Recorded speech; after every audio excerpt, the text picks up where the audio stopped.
Welcome to a manga haul video. This is March 5th, 2022, the first manga haul video for the year.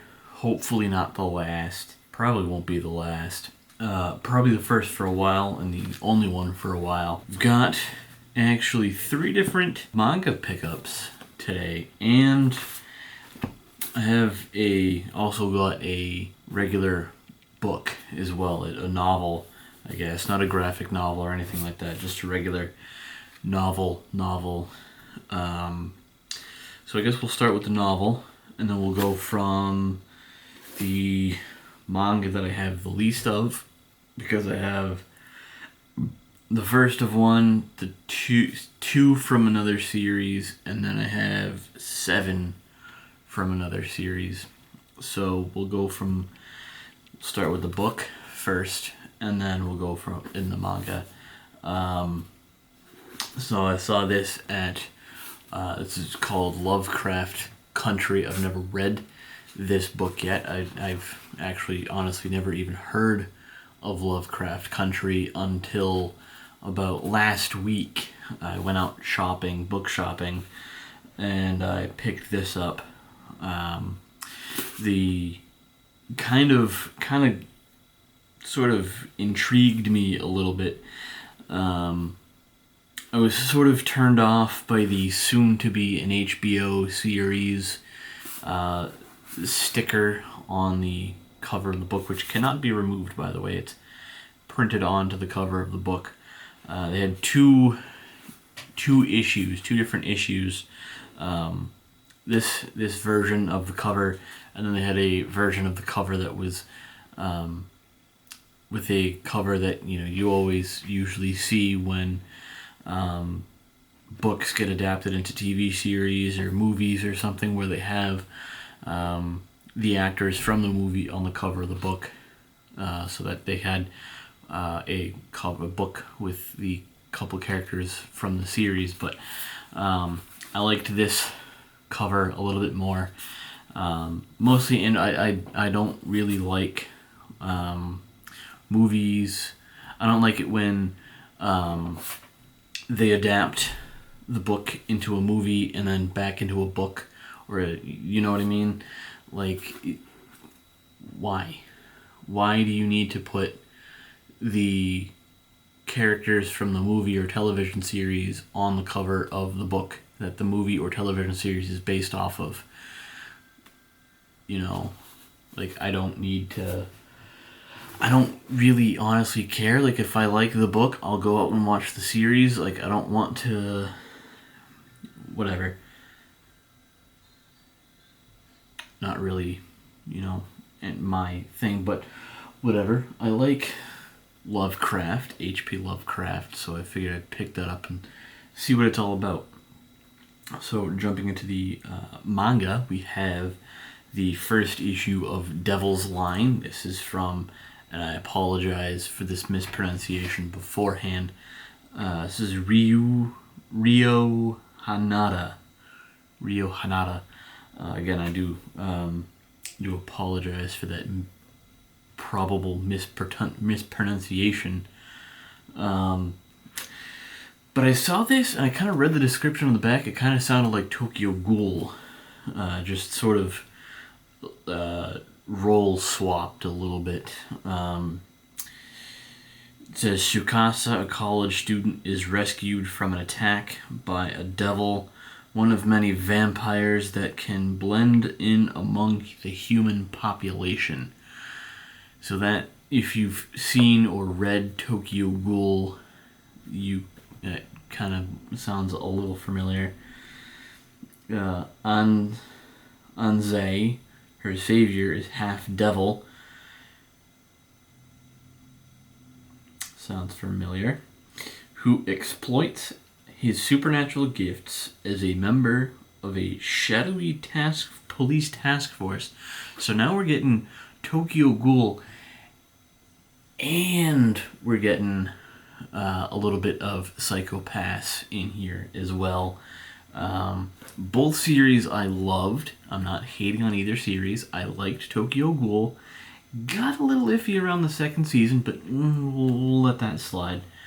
But Devil's Line definitely seemed interesting enough for me to buy the first volume, mostly because they didn't have volumes 2 and 3, which is something that I don't like about Barnes and Nobles. They'll have a series of manga, and they'll have volumes 1, 4, 8, 7, 10. You know, they'll have like every other 2 or 3 volumes. They won't have complete series, or at least the first 3 in the series, which is whatever. I guess it's kind of hard to tell, hard to gauge what people are going to be into.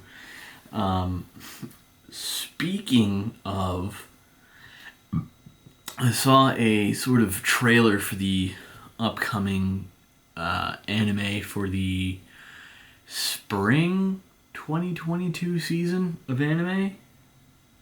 It was either spring of this year or summer of this year. I can't remember what anime series it was, but on the list they said, and I guess Spy Family is making a anime debut, so I decided to pick up the first 2 volumes of Spy Family because one, a lot of people are talking about it and a lot of people are saying it's good, so I kind of wanted to get into it.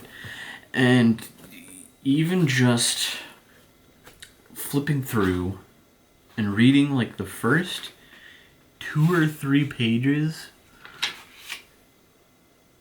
I like it. I like it already. And I kind of want to read the whole series before, like the whole manga series before I watch the show. And that's why I'm kind of hoping that the show airs in summer of this year instead of spring of this year, because I kind of have a whole lot of manga that I'm currently reading, or that I would currently like to read, in my queue before I read Spy Family. So that's kind of why I'd like to have as much time as possible to read as much of Spy Family as possible before I start watching the anime. So we'll just move right on to the fourth series, the third manga series that I picked up, and I pre-ordered this online, which I don't normally do, but again, this was for an anime that a lot of people were discussing. I think a year ago, a lot of people liked it. I've got it in my queue already. A lot of people have picked their waifus. I haven't seen it, so I don't know who's who and who is the best. So forgive me, but that would be the first 7 issues of the quintessential quintuplets series, and I've had this on pre-order for a while, and I think it's kind of cool. I do. I don't normally go for box sets of manga, but although I did buy the first 7 or first 8 issues of the The Secret Garden or something like that, I forget. I bought like the first 8 issues of that manga, so although that's not really a box set, it doesn't come in a box, they're all loose. They just kind of sold them together as a bundle. And with this, I don't know if I'm actually going to hang these up because, one, they're double-sided and I don't like hanging things up that have two sides, so I'll just probably leave them in the box. Came with two fold-out, I'm not going to unfold them, but it came with two fold-out posters of, I'm assuming, the four main characters in the series. Again, I haven't read it or watched it, so I don't know who they are, and I don't know who is best girl. I don't know. I want to know, but again, there's a few in my list that I would like to read first before I dive into quintessential quintuplets. I would like to get the 4 volumes of Fruits Basket. Although I've already seen the anime, so I don't know why. I'm guessing they're going to be selling another 7 issues box set because, as you can probably tell by the top, the quintessential quintuplets has been cut in half. So it's actually the quintessential twins for right now, and then once the other 7 gets released, then that was a horrible joke. So see you guys in the next video.